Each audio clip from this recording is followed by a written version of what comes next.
24 ऑगस्टला येत आहे दुसरा श्रावणी सोमवार. प्रत्येक शिवभक्ताने ही माहिती नक्की ऐका, कारण या दिवशी येत आहे श्रावणातील सोमवार आणि एकादशीचा योग. त्यामुळे आपल्या मनामध्ये एकच प्रश्न असेल की उपवास नेमका कधी सोडायचा. सोमवारचा उपवास आणि एकादशीचा उपवास एकत्र असेल तर काय करायचे, त्याचप्रमाणे शिवपूजा कशी करायची.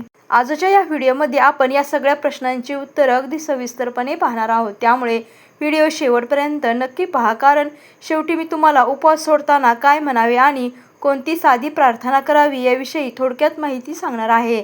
त्यामुळे व्हिडिओ शेवटपर्यंत नक्की पहा. 24 ऑगस्ट रोजी श्रावणातील हा दुसरा सोमवार आहे. हा सोमवार भक्तांसाठी विशेष मानला जातो. या काळात श्रावण शुक्ल एकादशीची तिथीही येत आहे.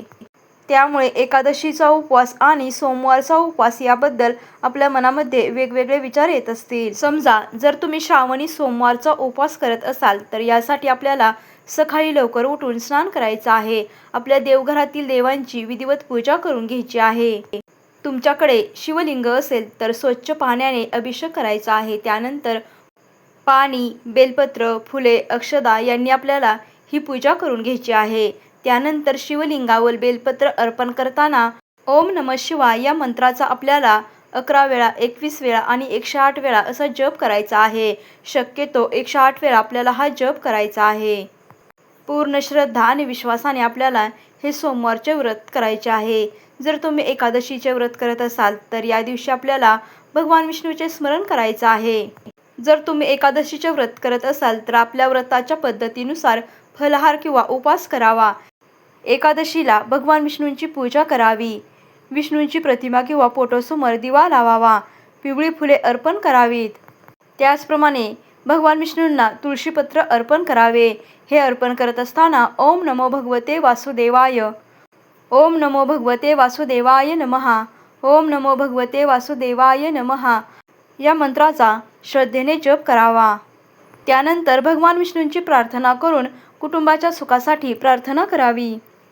आता सर्वात महत्त्वाचा प्रश्न म्हणजे उपवास कधी सोडायचा. जर तुम्ही सोमवारचे व्रत करत असाल तर आपल्याला दिवसभर उपवास करून संध्याकाळी हा उपवास सोडायचा आहे. जर तुम्ही श्रावणी सोमवार आणि एकादशीचे व्रत करत असाल तर या दिवशी आपल्याला श्रावणी सोमवारची पूजा करायची आहे आणि त्यानंतर भगवान विष्णूंची पूजा करून आपल्याला हा उपवास दुसऱ्या दिवशी सोडायचा आहे. जर तुम्ही सोमवार आणि एकादशीचे व्रत दोन्हीही करत असाल, परंतु जर सोमवारी तुम्ही हा उपवास सोडला तर तुमचे एकादशीचे व्रत पूर्ण होणार नाही. त्यामुळे आपल्याला दुसऱ्या दिवशी हा उपवास सोडायचा आहे. जर तुम्ही फक्त श्रावणी सोमवारचे व्रत करत असाल तर आपल्याला हा उपवास संध्याकाळी सोडायचा आहे. जर तुम्ही फक्त एकादशीचे व्रत करत असाल तर हा उपवास आपल्याला दुसऱ्या दिवशी सोडायचा आहे.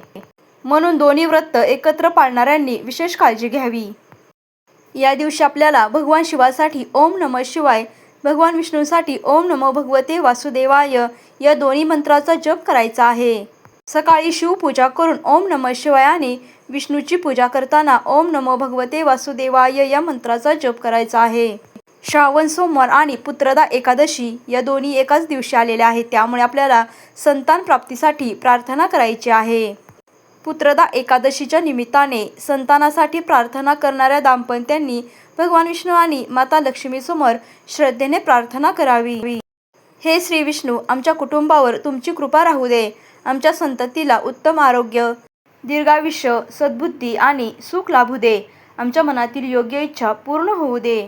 अशी प्रार्थना करून त्यानंतर आपल्याला देवाला नमस्कार करून पारणा करायची आहे. शेवटचा महत्त्वाचा संदेश म्हणजे भक्तांनो, श्रावणी सोमवार श्रद्धेने साजरा करा. शिवाचे स्मरण करा. ओम नमः शिवाय जप करा आणि एकादशीचे व्रतही करत असाल तर तुमच्या पद्धतीनुसार हा उपवास सोडा. व्रत म्हणजे फक्त उपाशी राहणे नाही. व्रत म्हणजे मन, विचार आणि आचरण शुद्ध ठेवणे. जर तुम्हाला हा व्हिडिओ आवडला असेल तर कमेंटमध्ये ओम नमः शिवाय आणि ओम नमो भगवते वासुदेवाय नमः असं नक्की लिहा. भक्तिमय माहितीचा व्हिडिओ आवडत असेल तर सखी सोबती चॅनेलला नक्की सबस्क्राईब करा. धन्यवाद.